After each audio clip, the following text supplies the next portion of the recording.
Welcome to Progressive Independence. I'm Michael Wilk in Cleveland. Back after a long while. It's been, since before the election.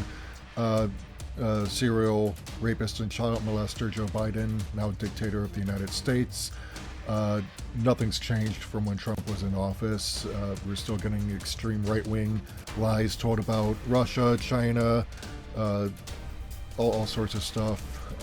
But there's been a trend lately with revelations coming out from the CDC about the origins of the COVID-19 crisis that I thought were put to rest last year when the so-called evidence for coming out of a Chinese lab in Wuhan was debunked. But apparently no one got the memo because the same old lies are now being regurgitated under Biden and being accepted, whereas they were rejected previously under Trump. And it's really baffling how people are suddenly credulous when it's coming from Biden when they disbelieved it under Trump. And it's the same lies and the same shady leaks coming from United States intel sources. So we're going to go ahead and cover some articles here that have to do with the potential origins of the coronavirus. Now, this one is from sciencealert.com, and it is about the coronavirus and how it could be a chimera of two different viruses based on analysis of the genome.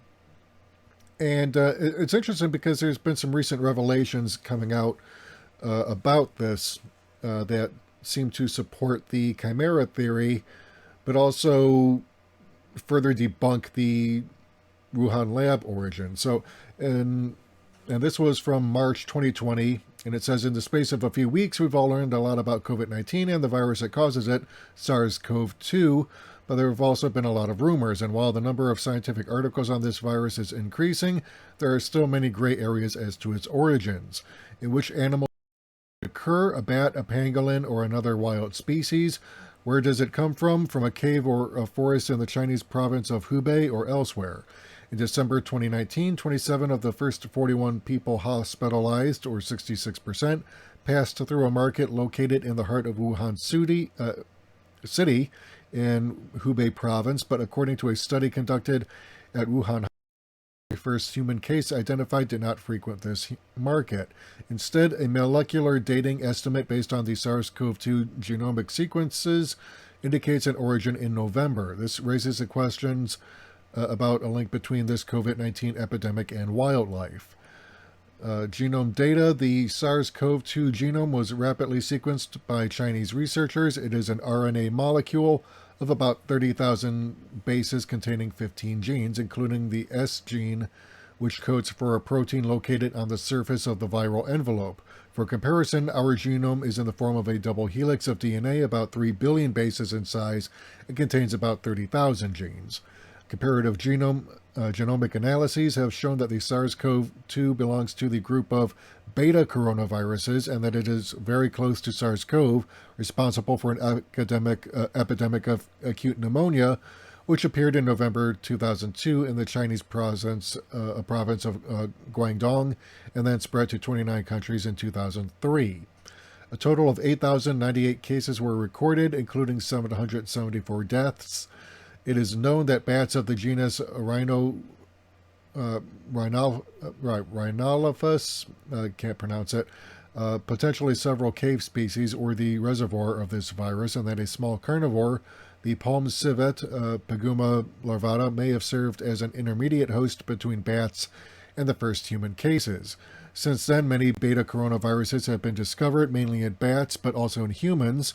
For example, RATG13, isolated from a bat of the species Rhinolophus affinis, collected in China's Yunnan province, has recently been described as very similar to SARS-CoV-2, with genome sequences identical to 96%. These results indicate that bats and particular species of the genus Rhinolophus constitute the reservoir of the SARS-CoV and SARS-CoV-2 viruses. But how do you define a reservoir? A reservoir is one of or several animal species that are not or not very sensitive to the virus, which will naturally host one or several viruses. The absence of symptoms of the disease is explained by the effectiveness of the immune system, which allows them to fight against too much viral proliferation. And that is not surprising because bats in particular, because they are frequently exposed to viruses, have developed a very aggressive immune system and therefore have developed, immune responses to the infections. And so you've got a situation in which the bats have immunity and humans don't, because, we don't normally get this kind of exposure like we have been. So let's go back to the article.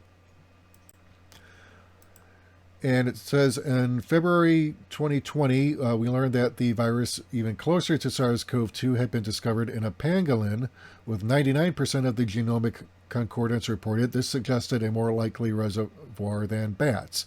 However, a recent study under review shows that the genome of the coronavirus isolated from the Malaysian pangolin is less similar to SARS-CoV-2, with only 90% of genomic concordance. This would indicate that the virus isolated in the pangolin is not responsible for the COVID-19 epidemic currently raging. However, the coronavirus isolated from pangolin is similar at 99% in a specific region of the S protein, which corresponds to the 74 amino acids involved in the ACE, or angiotensin converting enzyme 2 receptor binding domain, the one that allows the virus to enter human cells to infect them. By contrast, the virus RAT3 isolated from bat R. affinis is highly divergent in this specific region, only 77% of similarity. This means that the coronavirus isolated from pangolin is capable of entering human cells, whereas the one isolated from bat R. affinis is not. In addition, these genomic comparisons suggest that the SARS-CoV-2 virus is a result of a recombination between two different viruses, one close to RATG13 and the other closer to the pangolin virus. In other words, it is a chimera between two pre-existing viruses. The recombination mechanism had already been described in coronaviruses, in particular to explain the origin of SARS-CoV. It is important to know that recombination results in a new virus, potentially a new host species. For recombination to occur, the two divergent viruses must have infected the same organism simultaneously. Two questions remain unanswered. In which organism did this recombination occur?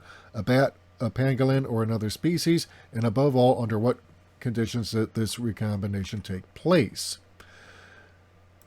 So here we've got a situation in which the running theory, at least from a year ago, was that the virus was probably a chimera of two strains of coronaviruses. There's something like 39 of them that combined in a single host animal that served as an intermediary between, the kind that infect bats and the kind that can infect humans.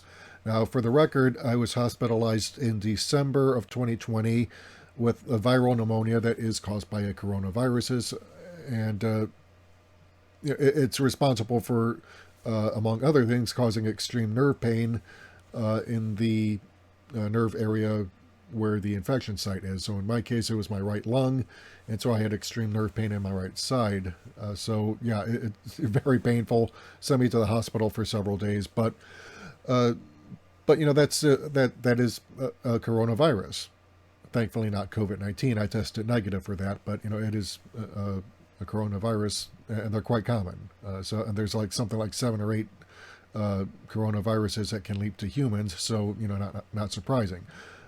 So here we've got another article, and this was found on Reuters from back in June 2020, and I'm going to call up the article right now.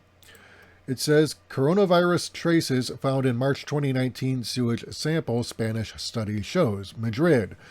Spanish virologists have found traces of the novel coronavirus in a sample of wastewater collected in March 2019, 9 months before the COVID-19 disease was identified in China, the University of Barcelona said on Friday. The discovery of virus genome presence so early in Spain, if confirmed, would imply the disease may have appeared much earlier than the scientific community thought. The University of Barcelona team, who had been testing wastewater since mid-April this year, which, again, this is from 2020, to identify potential new outbreaks, decided to also run tests on older samples. They first found the virus was present in Barcelona on January 15, 2020, 41 days before the first case was officially reported there. Then they ran tests on samples taken between January 2018 and December 2019 and found the presence of the virus genome in one of them collected on March 12, 2019. The levels of SARS-CoV-2 were low but were positive, research leader Albert Bosch was quoted as saying by the university. The research has been submitted for a peer review. Dr. Joan Ramon Villalby of the Spanish Society for Public Health and Sanitary Administration told Reuters that it was still early to draw definitive conclusions. When it's just one result, you always want more data, more studies, more samples to confirm it, and rule out a laboratory error or methodological problem, he said. There was the potential for a false positive to the virus's similarities with other respiratory infections, but it's definitely interesting. It's suggestive, Villalby said.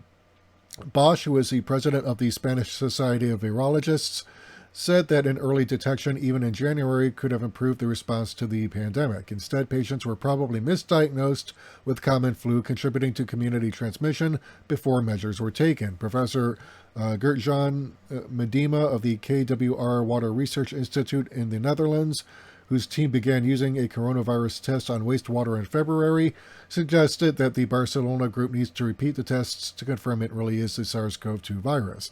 Spain has recorded more than 28,000 confirmed deaths and nearly 250,000 cases of the virus as of June 2020. And here's where it gets interesting, because an article from May 3rd, 2021, suggests that COVID-19 may not have appeared first in China, suggests a new genomic study. The causative pathogen of coronavirus disease 2019, COVID-19, severe acute respiratory syndrome coronavirus 2, SARS-CoV-2, has led to the largest pandemic of modern times. This virus is one of 7 coronaviruses known to cause human disease. While closely related to the SARS-CoV of 2002, it is far more infectious and has a long incubation period. Thus, it is much less deadly than the former, but it has led to millions of deaths worldwide. The first case was reported from a seafood market in Wuhan, China. Since then, numerous theories have emerged regarding its origin. A new study in Acta Mathematica Scientia suggests that the virus may have originated in multiple countries almost simultaneously, rather than spreading from China to the rest of the world. Genomic sequencing shows that the virus is most closely related to the bat coronavirus RATG13, as I alluded to in the other article.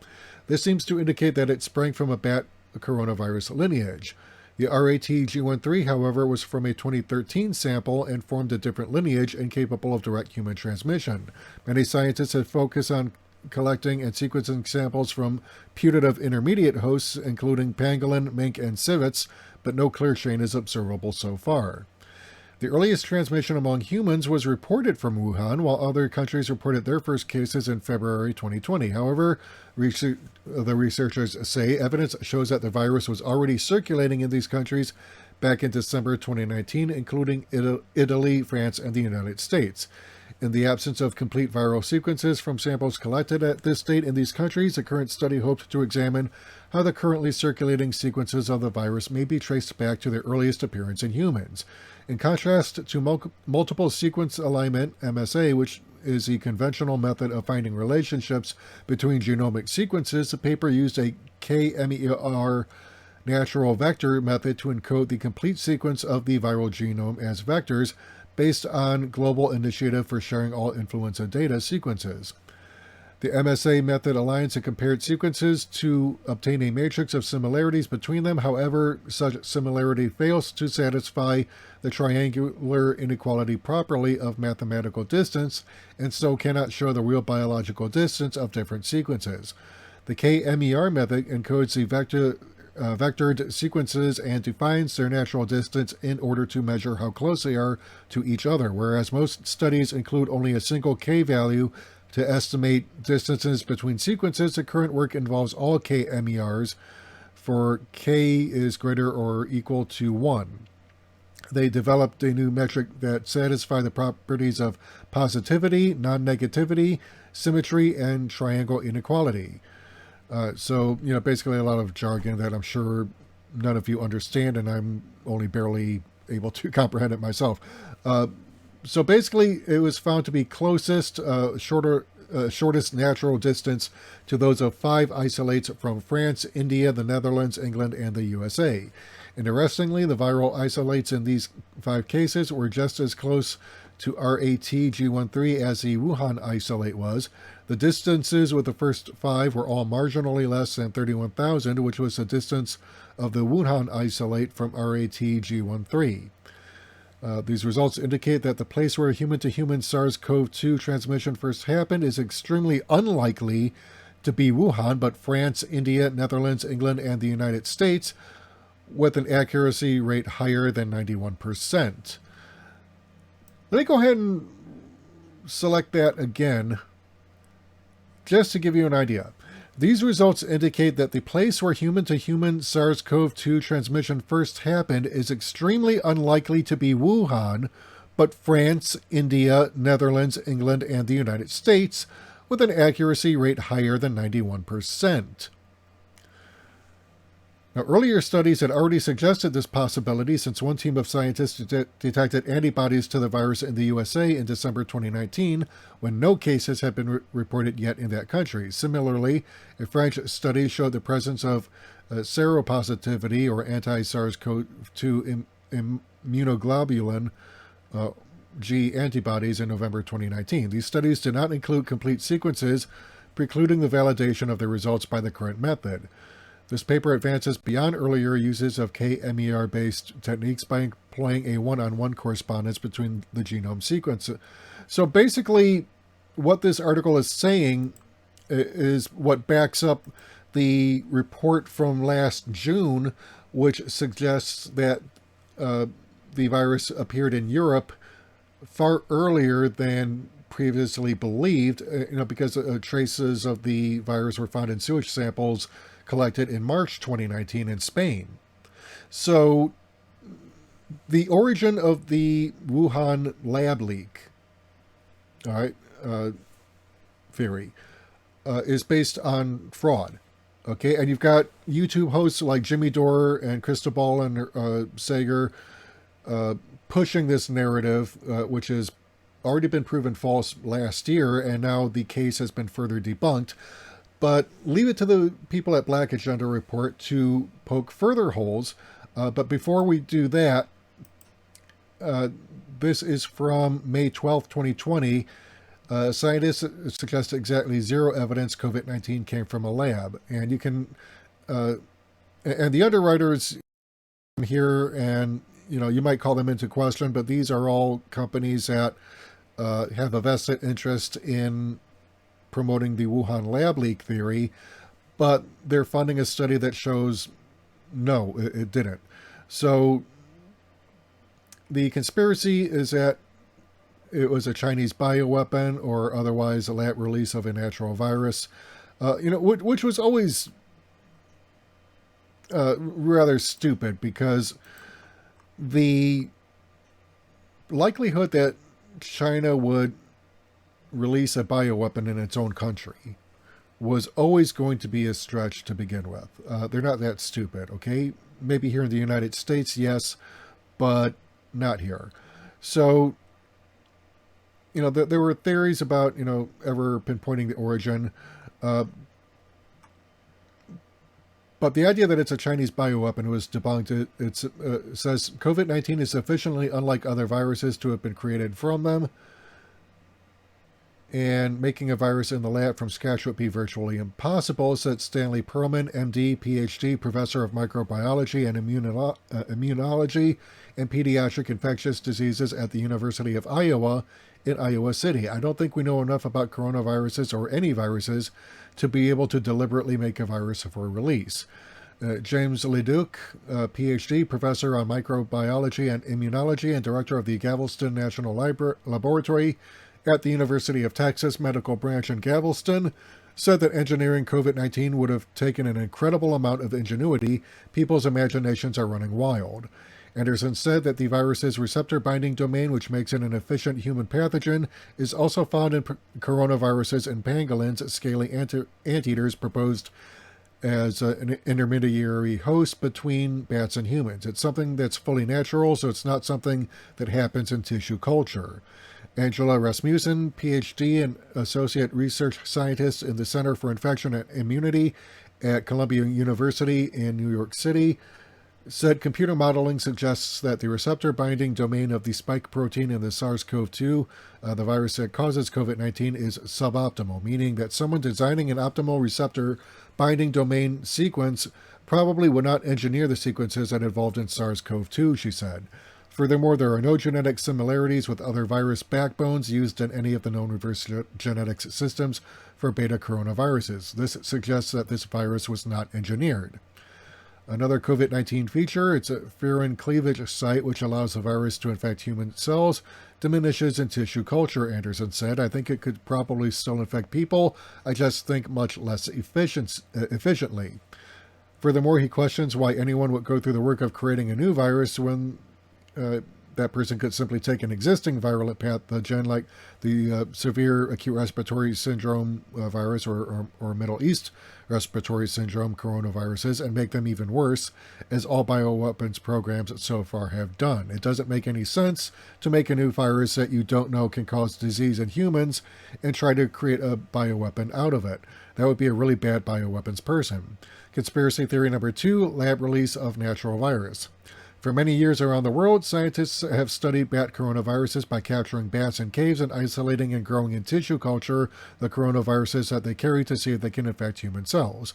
Called gain-of-function research, these studies improve a pathogen's ability to cause disease so that researchers can characterize its interactions with humans, allowing evaluation of its potential to cause a pandemic and informing public health preparedness and the development of potential therapeutics and vaccines.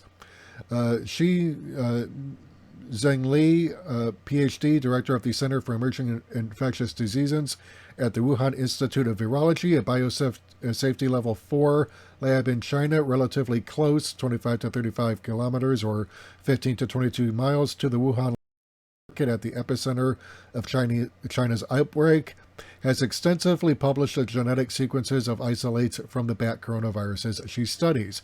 None of them, not even one of them, matches those of COVID-19, Anderson said, something she herself confirmed in a recent interview in Scientific American. If she would have published a sequence for the virus and then this pops up, then we would have known it came from the lab.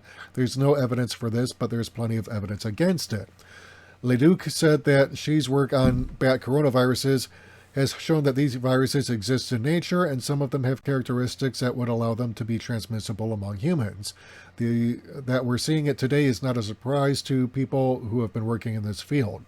And although certainly accidents happen in laboratories, a high level of biocontainment at Xi's lab makes it unlikely, he said. BSL-4 labs have the most stringent biosafety protocols, which may include airflow systems, sealed containers, positive pressure personal protective equipment, extensive training, and highly controlled access to the building.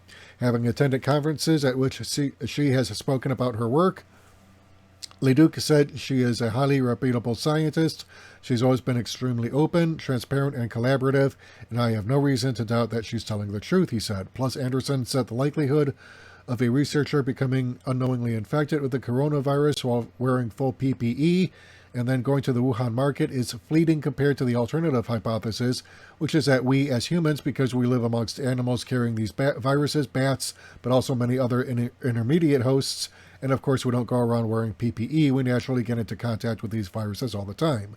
So it's basically, Occam's razor, okay? You eliminate possibilities until you get something that is the most plausible, okay?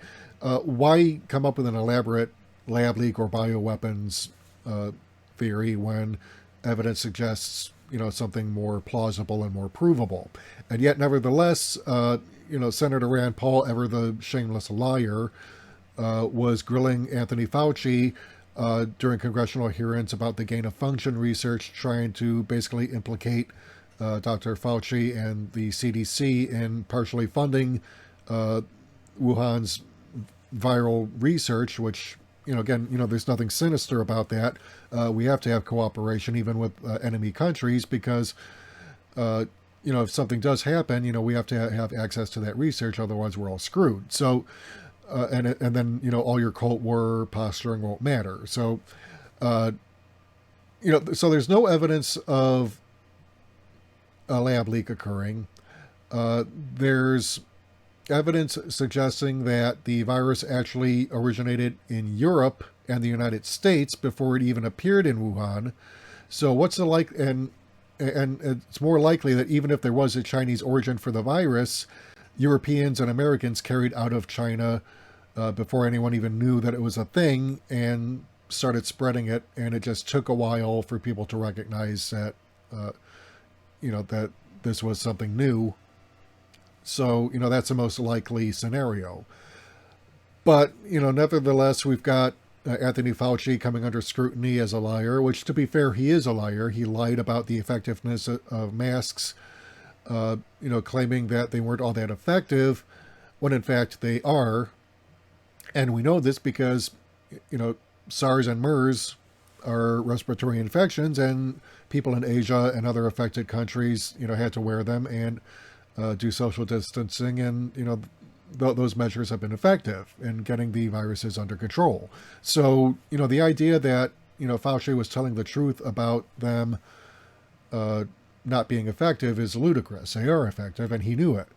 But instead of being honest with the American people, look, we need to implement the law that says, you have to companies have to manufacture enough masks, because no one wanted to be the one to do that because, quote unquote, socialism or overreach, which is funny because during the Civil War, the government tried to implement very weak controls on the growing of cotton, for example, because the war effort required food crops to feed the Confederate soldiers, and the plantation owners simply ignored the edict, and because there was no enforcement mechanism. So, we've got that similar ideology here where no one was willing to be the adult in the room and say, look, we need to use the authority of federal law to mandate manufacturers to produce more masks and more gloves and other equipment to protect us from the spread of the virus. Nor was there any effort to say, okay, so how do we put people back to work who've lost their jobs because of the shutdowns over the virus? Well, we put them to work making masks, and we'll pay them to do it and distribute it. None of that was ever done. Instead, Fauci lied about the effectiveness of masks to try and preserve the supply for, medical workers. Which is understandable, but still very destructive, not only to from the virus, but also to his own reputation, because now he has a rep as a liar. And, so this makes it easier to promote the conspiracy theory, which even, people like I said, Jimmy Dore has been promoting the conspiracy of the lab leak. Rand Paul, obviously, consummate liar that he is. He has access to the same information everyone else does at CDC, and is deliberately misrepresenting it. Then you've got, Crystal and Sager, who recently left Rising to do their own independent webcast, have also been promoting this lab leak theory.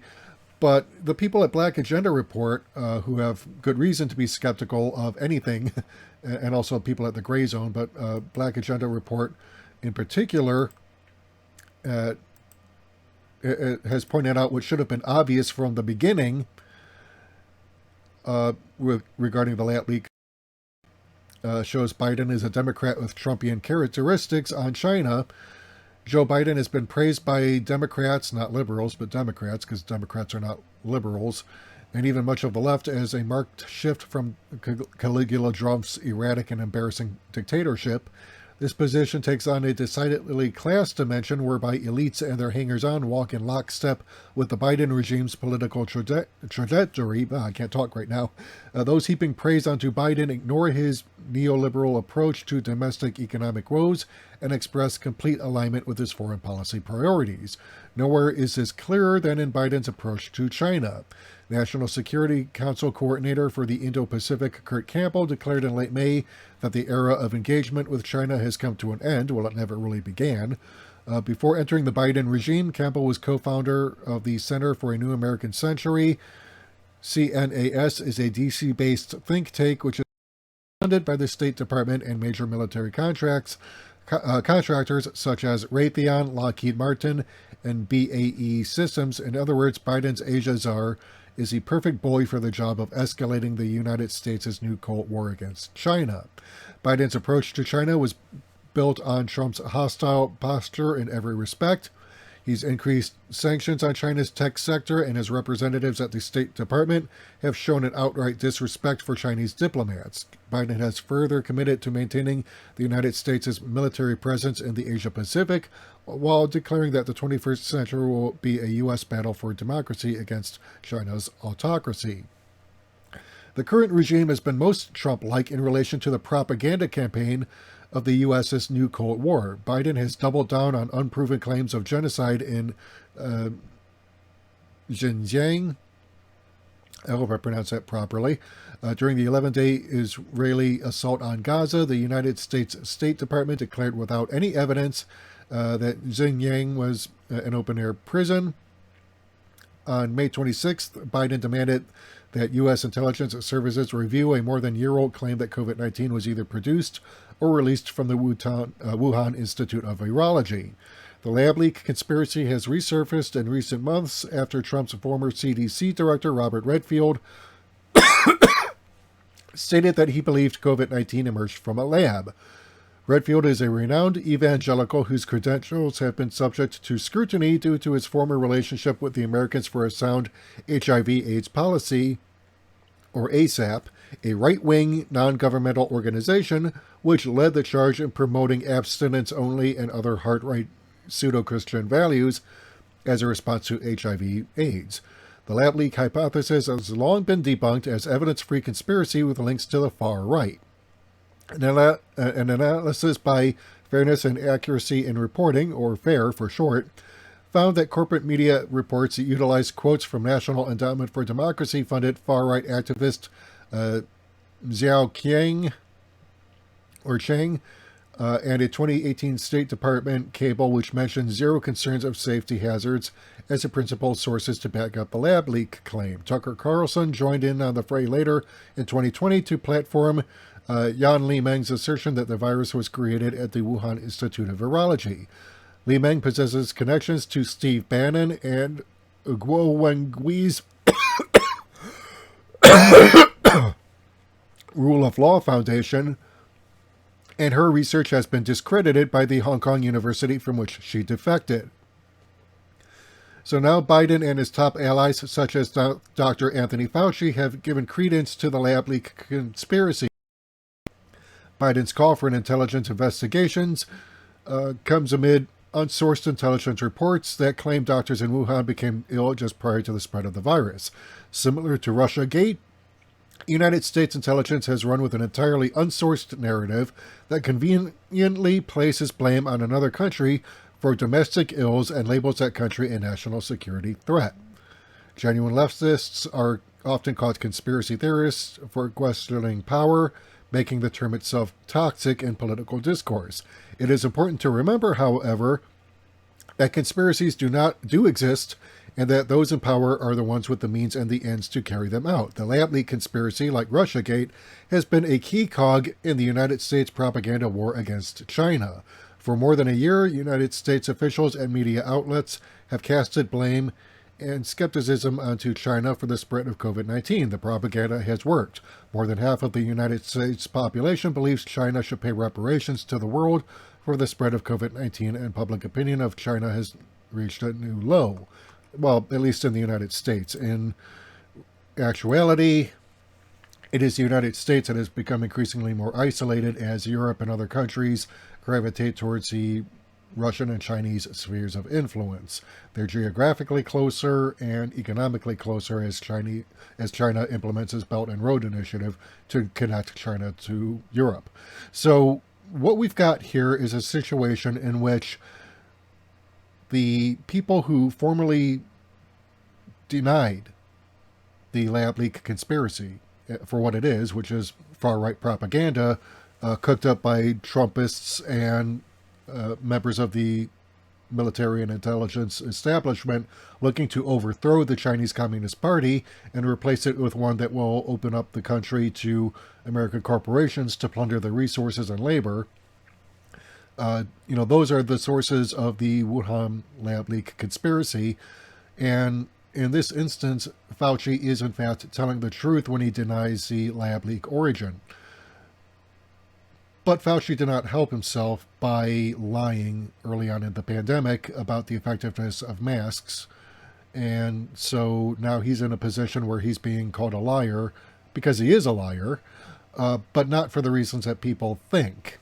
So, I'm going to have to disagree here with Jeremy Dorr, Crystal, and Sager, and other people who've been pushing the lab leak theory from the left and say, no, you're wrong. Like Agenda Report and FAIR have called it.